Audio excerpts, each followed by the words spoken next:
Day.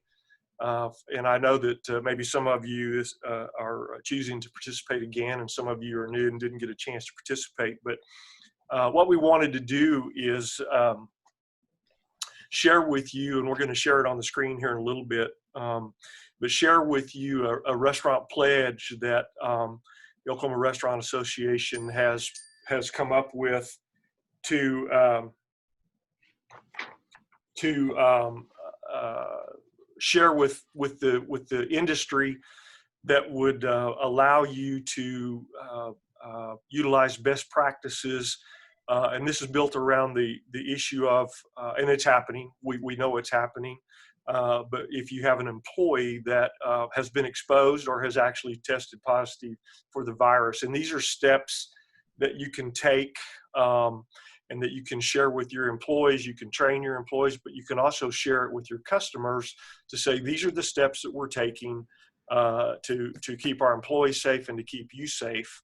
The key to this is that you don't have to shut down if you have an employee that tests positive for the virus or has been exposed. You can utilize these steps, best practices. They've been vetted with the state health department, the Oklahoma City and the Tulsa health departments, and have said these look good. So I'm going to stop there. We'll talk a little bit more about these in a minute, but I wanted to welcome Kurt Flashfresher. Many, if not all of you know Kurt. He's with Western Concepts and Vast here in Oklahoma City. He also serves as the chairman of the Oklahoma Restaurant Association this year. And Kurt is going to share with you some conversations that he's had with city leaders here in Oklahoma City. And these are very timely meetings that we've had as things rapidly develop around the issue of wearing masks. So, Kurt, I'm going to turn it over to you. Thank you. I think that our industry is getting a really bad rap right now because we have so many employees that test positive, and we're the second largest employer in the state next to the military, the hospitality. If we find somebody in our restaurants, almost everybody I know that has done this, if they find one positive test, they test everyone, which it doesn't happen to all the other businesses. They tend to just call them out and go on their way. But we're being overly cautious, and we're kind of being penalized for being overly cautious. And in our discussion with the mayor, I really asked that he kind of put our businesses on the same playing field, and not necessarily say restaurants are making people sick because we have a high amount of people. But I think that what he should be saying is non-compliant businesses are the ones that are making people sick, and that he shouldn't just go right to restaurants. I just got another text about the recommendation for the city council of Oklahoma City today, and they are, I don't know, I'm not going to say where I got this from, but it's part of a slide presentation. They are talking mask in public, no indoor gatherings of 25 individuals or more.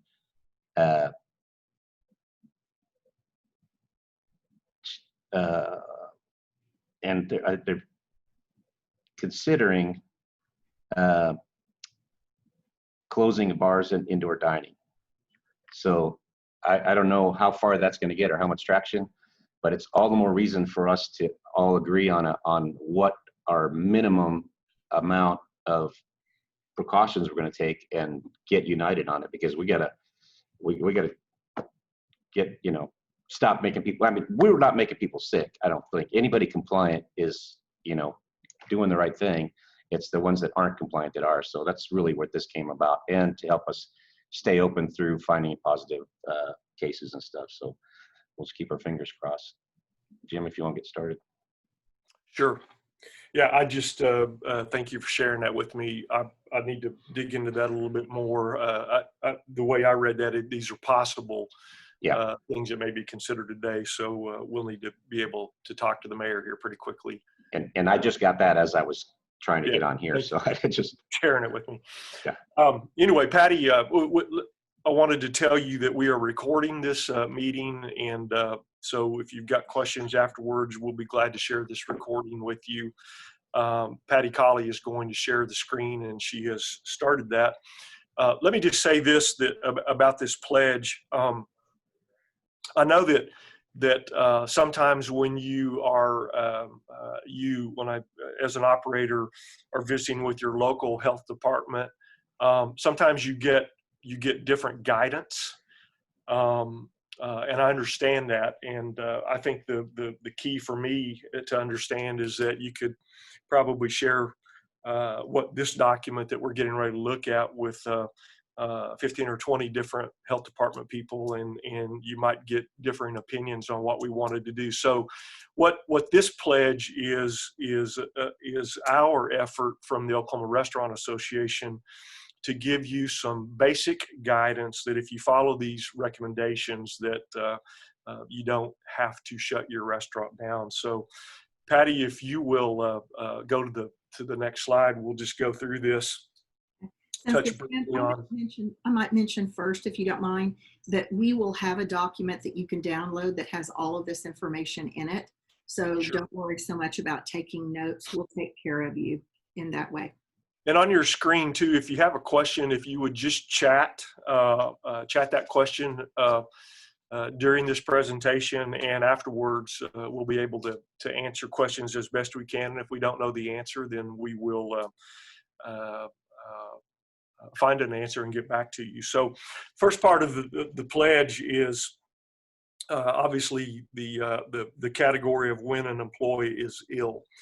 And one of the things that in this pledge we have said that we will train our employees and inform our employees that when they are ill or when they've been exposed or if they've been tested positive or has been exposed to someone with COVID-19 symptoms, that they will immediately notify their manager or someone that you have designated as a COVID-19 point of contact in your restaurant.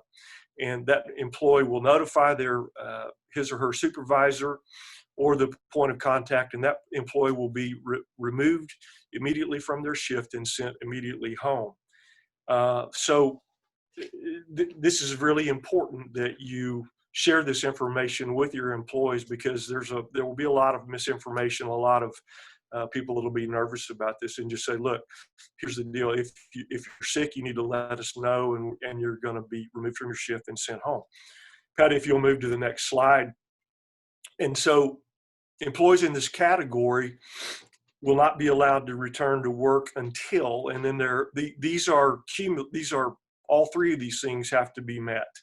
It's not an either or, it's all three of these. So you have to have at least 3 days, 72 hours have passed since recovery, and recovery is defined as a resolution of fever without the use of fever-reducing medications and improvement in respiratory symptoms like a cough or a shortness of breath. At least 10 days have passed since symptoms first appeared, and employees in this category will wear a mask until all respiratory symptoms are resolved. So an employee would not be allowed to return to work under this pledge unless all three of those things have happened. And that is for an employee that has told you or has tested positive and has told you that they have become ill. Patty, if you would go to the next slide. Now this category is for employees with COVID-19 symptoms at work. And the pledge is that you as an operator would immediately send home an employee with COVID-19 symptoms, i.e. the fever, the cough, the shortness of breath. The employees who are ill will be sent home immediately or to a healthcare facility, depending on how severe their symptoms are, and follow the CDC guidance for caring for themselves and others who are ill. These employees with symptoms, but maybe not have been tested positive, will not be allowed to return to work until they have met the criteria that we talked about above, and in consultation with the healthcare provider, if they've gone to the healthcare provider. Patty, if you can go to the next screen. This category is employees who have been exposed but who are asymptomatic. This starts off with exposure, with the definition of exposure, and we've had conversation, looked at the CDC guidelines, but we've also had conversation with the health departments. And so exposure is defined as being within 6 feet or less of another person for 15 or more consecutive minutes without wearing a mask, and that you remain asymptomatic. You will take the following precautions while continuing to work. Now, the 15 or more consecutive minutes means that if you are a server and you interact with a table, but it's never more than 15 consecutive minutes, and your table may not be wearing a mask, then that is not the definition of exposure. It's got to be 15 or more consecutive minutes. Employees in this category. Jim, this is also a good tool for people that are calling in saying, oh, my brother-in-law has it, I think I better get checked or whatever. They need to use this to kind of vet who's actually been exposed, because some people think if they shake somebody's hand, they've been exposed, or, you know, when really this is the definition of exposure for, you know, your staff when they're calling and trying to get, you know, find out whether they should come into work or not. So. Good point. So an employee in this category that's told you that they believe they've been exposed, but they're asymptomatic, the guidelines would be that you would take that employee's temperature and assess their symptoms prior to them beginning work on any shift. If the employee does not have an elevated temperature or symptoms, they will continue to self-monitor throughout the day while they are on that shift. Patty, you could switch to the next slide if it's available. Yeah. If an employee becomes ill during the day, then they need to be sent home immediately. Every employee on a shift will wear an approved facial covering or a mask while in the workplace. As we know, that's become mandatory in some places for restaurant employees, and it may soon become mandatory for everybody out in public. All employees will maintain at least 6 feet of separation and practice social distancing as work duties permit in the workplace. We understand in some kitchen spaces, or a lot of kitchen spaces, that's difficult to do, but as best they can, they will maintain that 6 feet of separation and wear their mask. The pledge also says that we will increase the frequency of cleaning commonly touched areas. We will retrain all our employees in proper hand washing as required by the health department and monitor their compliance with proper hand washing. This will be the next bullet point, if directed by a healthcare professional. That would be if the employee that tells you that they've been exposed and determines that they want to go to see a healthcare professional, they may self-quarantine for 14 days before returning to work following the return to work guidelines listed above. We put this bullet point in because obviously we think it's very important that we pledge that we'll follow that our operators will follow the guidance of healthcare professionals. An employee that's asymptomatic can do these things, or they can choose to self-quarantine for 14 days, particularly if a healthcare professional determines that that's the thing that they should do. And then the next slide talks about contact tracing of employees exposed to COVID-19. And there are some differences in opinion on this. We utilized the information in this pledge that we have found with some information that the National Restaurant Association has shared in their reopening guidelines and in their guidelines on what to do with when you have determined that you've had an employee that has become ill.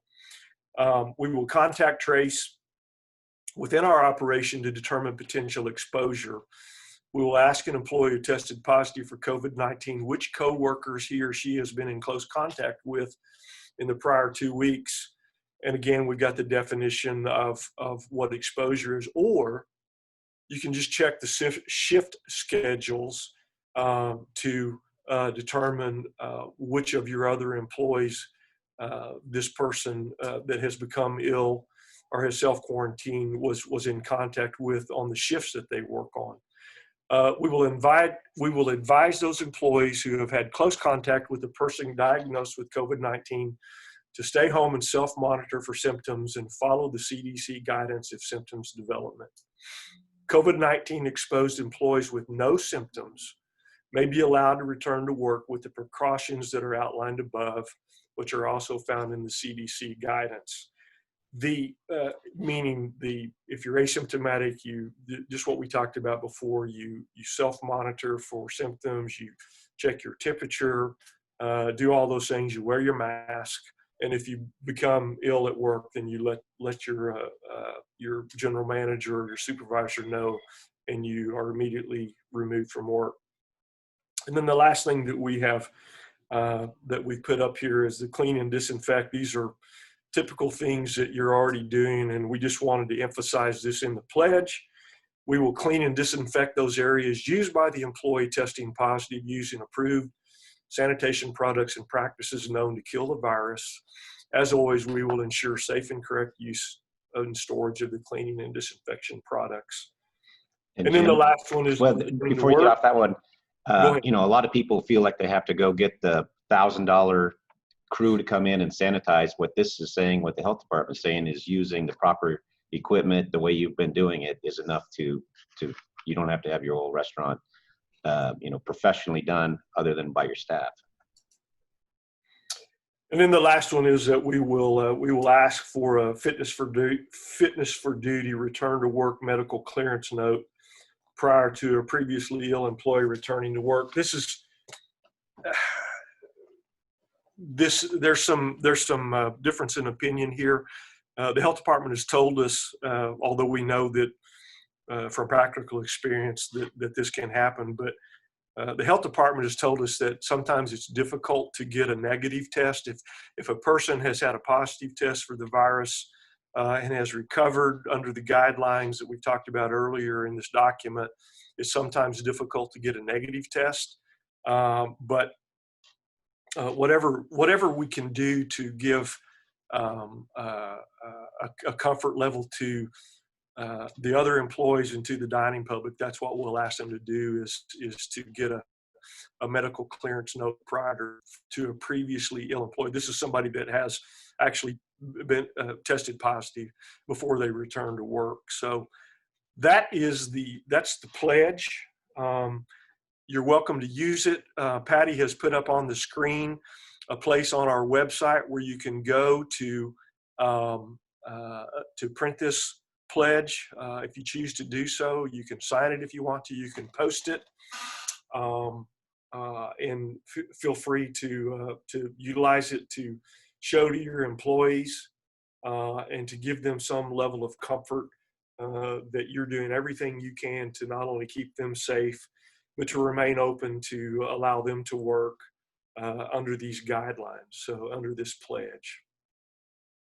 We've opened it up for questions, and Patty, if you want to unmute people, feel free to either use the chat feature, or if you've got a question or a comment that you want to share with the group, we're glad to hear that.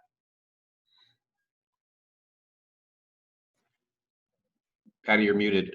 Thank you. Yes, we currently do not have any questions in the queue. So there was one from Robert Williams, I think, about.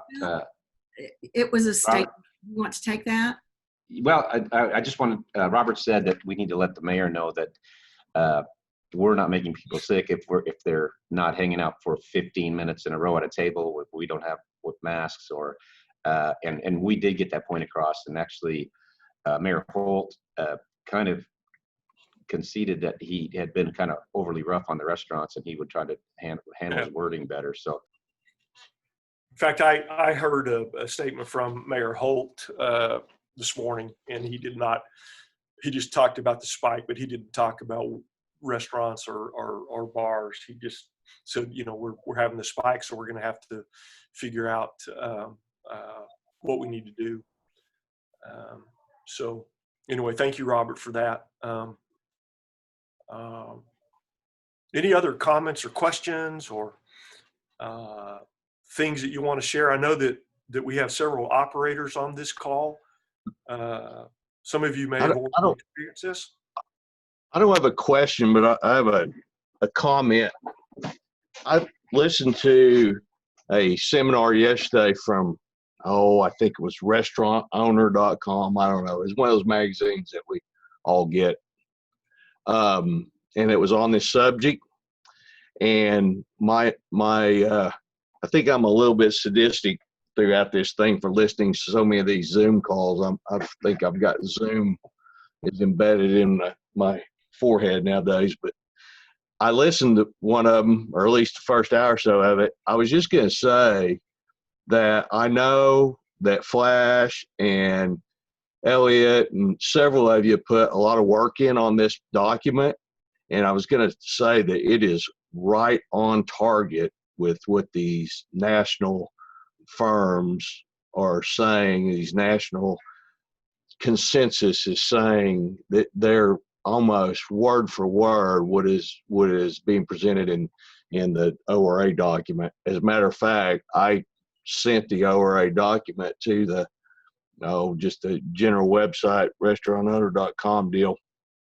But they had there's some, I don't even know the name of it, but some national company that chains hire to do safety investigations when they've had some kind of outbreak of sickness or foodborne illness, something like that. And they had one of their representatives on there, and she was right